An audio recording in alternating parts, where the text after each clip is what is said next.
My name is Greg Tilka. I'm a professor of plant pathology and microbiology here at Iowa State University. My specialty is nematode biology and management. Soybean cyst nematode is ranked annually as the most damaging soybean pathogen in the United States and in Canada. Coupled with that, random surveys of many states in the Midwest that produce soybeans have shown that it's widespread in its distribution. Now, soybean cyst nematode for decades had been easily managed by farmers growing resistant soybean varieties.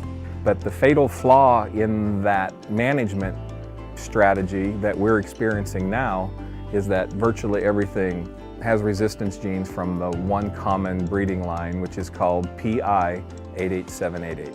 It's pretty much any new variety that's being developed for farmers is going to contain SCN resistance, and there's a 97% chance that resistance is from PI 88788. The remaining 3% is pretty much all a breeding line called Peking. PI 88788 resistance, as well as the other sources of resistance, work well initially because the nematodes in the natural population in the field don't have the genes that let them feed on the resistant varieties. But it's not absolute. In other words, in any given field, there are a few nematode worms that could feed on any of the types of resistance.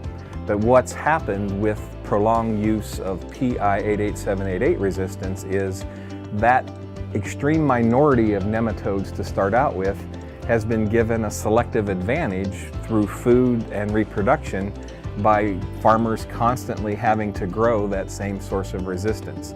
So what might have been 1 in a million nematodes starting out with the ability to feed on PI 88788 resistance, over 20 years of use becomes 1 in 3 or 1 in 4. Iowa State University has evaluated cyst nematode resistant soybeans for over 25 years. And we do this in farmers' fields. And we not only evaluate them, the varieties, for yield, but also for nematode control.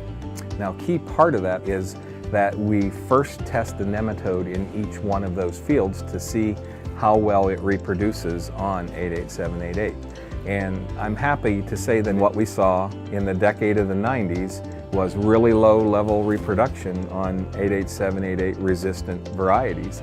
But starting in 2000, that line started to increase. Now that line looks like this, and we're up in this part of the graph where we're getting 50% reproduction on pure PI 88788, and obviously then varieties developed from that breeding line.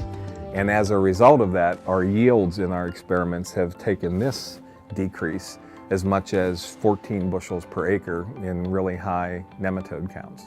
We're almost a victim of our own success. Resistance worked great for 2 decades and it was free, and now it doesn't work very well, but it's still free. It's the standard price of a bag of seed, but there's no extra potential income for companies to exert the effort to bring other sources of resistance to market. But that's exactly what's needed. We need resistant varieties with sources of resistance other than PI 88788. I guess my biggest worry about soybean cyst nematode is, when is the decrease in effectiveness of resistance going to stop? And if nothing changes, there's only one outcome for that, and it's a bad outcome. Soybean yields are going to continue to decrease. And so I'm doing everything I can to convince farmers that we are on a slow-moving train heading towards a cliff. What a farmer needs to do currently is first find out if he or she has soybean cyst nematode in the fields that they're farming. And then secondly, they should get soil samples taken so they know what their egg count or population density is. What I do is tell farmers about all the options, and I advise them to use as many of those that make sense. And so it would include not just growing 88788 resistant soybeans, but corn and using seed treatments, but also trying to find some of those varieties with the Peking source of resistance. And the more things a farmer uses to control SCN or any pest, the less likely any individual management tactic is going to suffer decreased performance.